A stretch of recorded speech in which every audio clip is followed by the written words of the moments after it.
girl, no matter when, always had to twist her neck once, and then let out a sneeze. To others, this seemed very strange, but they did not know that it was for the purpose of comprehending a supreme martial art. This was something he had just realized in a match earlier. On one side was the undefeated legend known as Maki. On the other side was only a hunchback man with weak kidneys. But what no one had expected was that this battle, whose outcome could be guessed even with one's toes, would take such a turn. Facing Maki's fierce strike, the man called Su Nan instead closed his eyes with a calm expression. At the instant the attack was about to land, he twisted his neck and dodged the strike. He could even hear a faint cracking sound. At that moment, the most shocked person was the one involved. Maki knew very well that his movements had been too large. He thought his opponent would seize this opening, yet the result went completely beyond expectation. Su Nan merely slowly drew his sword, as if afraid the spectators would miss it, performing a movement that even a 2-year-old child could see clearly. Only after that did he pose in an attack stance, and even wore a look of grave seriousness, which left Maki utterly confused. After a moment's hesitation, Maki decided to pull back and widen the distance. He felt that Su Nan was looking down on him. Only a true master could see the mystery within. For example, the bald man thought Su Nan had merely dodged by coincidence. However, as one of the top contenders for the championship, Annie did not think so. He saw that at the very instant Maki's blade touched the skin, Su Nan suddenly twisted his neck. Annie could not explain such a strange phenomenon. In short, there was a cracking sound, and Su Nan flashily avoided the strike. This was not coincidence. The speed of the neck twist was so fast that one could only see it clearly with careful attention. While the bald man was surprised, the battle continued without pause. No one knew why Su Nan acted so mysteriously, but it was clear that he had missed a once-in-a-lifetime chance. It was indeed not wrong to say this was his only opportunity to defeat that man. The so-called undefeated legend literally meant that he had never lost once, but Annie knew well that in truth,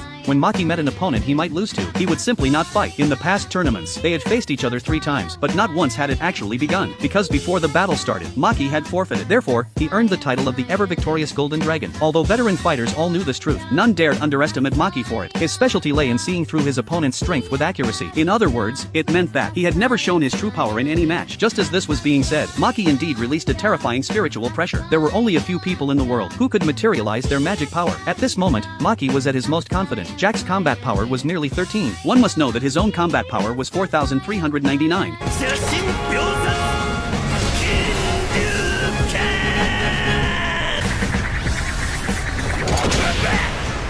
It had to be said, Maki's sense for combat power was very accurate. 13, as the name implied, was simply telling Jack to act pretentiously. Then, with another sneeze, Jack departed the field, concealing his skill and fame. Thus, the battle ended, and the victor and loser were decided. To ordinary spectators, it had only seemed that Maki suddenly went by and sent himself flying. But Annie knew that in truth, Jack had won with a sneeze. Perhaps because the Golden Dragon's radiance was too dazzling. At the moment he sneezed, he also swung his sword forward. By coincidence, the blade struck Maki. In simple terms, it was a victory born from accident. However, speaking of this, not only did the bald man find it laughable, but even Annie felt something was strange. During their first exchange earlier, Maki said that Jack had missed a once-in-a-lifetime opportunity. But did that not also mean that for Jack, every moment was an opening? Upon hearing this, the bald man no longer wished to listen. He felt that Annie's words were becoming more and more absurd.